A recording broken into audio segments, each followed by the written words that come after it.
Welcome to eLearning. We're here with K-State's Scholarly Communications Librarian, Jenny Oline, to talk about fair use. Jenny, what is fair use?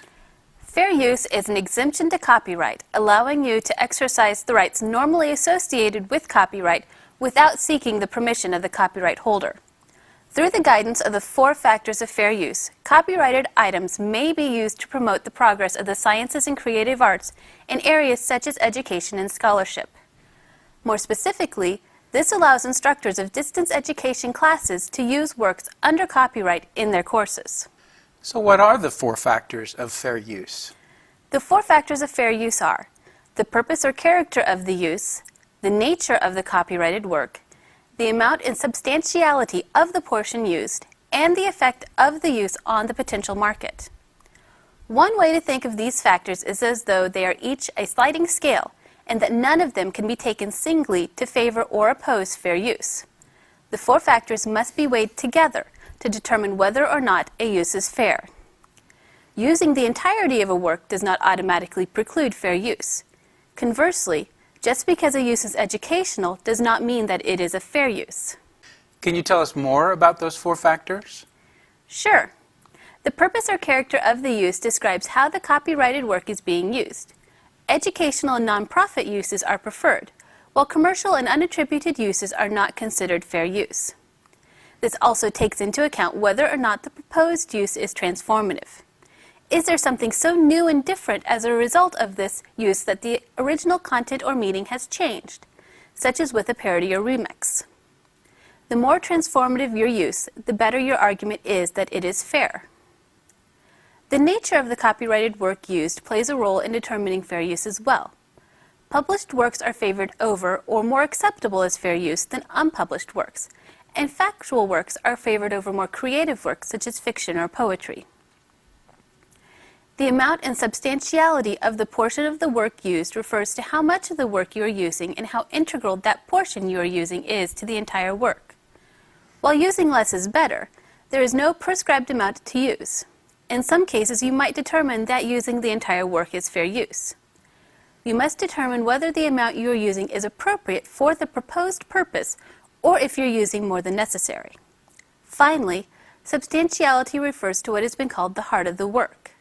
Using that fundamental part of the work is less likely to be considered a fair use. The final factor is the effect of the use upon the potential market for the copyrighted work. In other words, how will your use affect the market value of the work? For example, if you digitize and electronically distribute an entire textbook, students will probably not purchase the text. This will obviously have a negative effect on the market. So how should faculty use these 4 factors to determine fair use? At the library, we have modified an online tool, the Fair Use Checklist, that considers all aspects of the 4 factors. Faculty can use it to quickly generate a fair use analysis that they should retain in their personal records. By making a good faith analysis of whether or not a use is truly a fair use, faculty will protect both themselves and K-State. What's an example then of fair use? Let's say that you're teaching a distance education course in history and want to assign your students to read a chapter from the book The Rules of Empires by Timothy Parsons, and you want to make it available in K-State Online.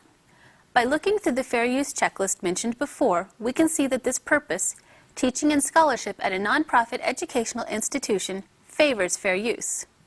On the other hand, you'll be using an exact copy that is not transformative in nature, which opposes fair use.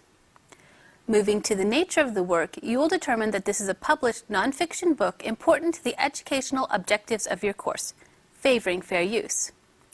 When it comes to the amount, you're using only a single chapter from the book, an amount that is appropriate for your educational purpose. This is also fair use.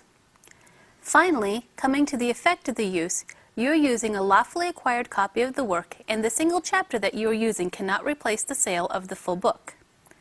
All in all, the use of this work can probably be considered a fair use. You said probably. Does that mean there is not a definitive answer? That's right. A definitive answer can only come if a case goes to court, which is a fairly rare occurrence. Instead, it is up to you to examine the 4 factors of fair use and make your best judgment determination. Asserting fair use entails some degree of risk, so it's important to show that you have given good faith consideration to the 4 factors.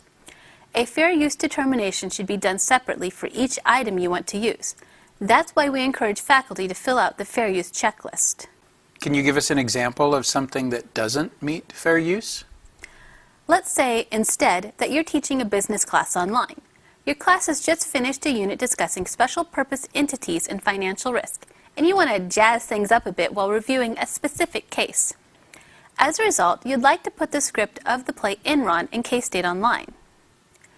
Going back to the fair use checklist, we see that once again the purpose is teaching at a nonprofit educational institution, which is good for fair use. But you're using exact copy, which isn't so good. While it is a published work, a nature that favors fair use, it is a highly creative work which does not. Finally, the amount you're using is the entire play, which works against fair use. You should request permission or a license. This is not a fair use. If it turns out that you're in this situation where your proposed use does not constitute fair use, you do have other options. You can seek permission from the copyright holders, or instead use something that is in the public domain or available under a Creative Commons license. We will be discussing these further in future sections of this module.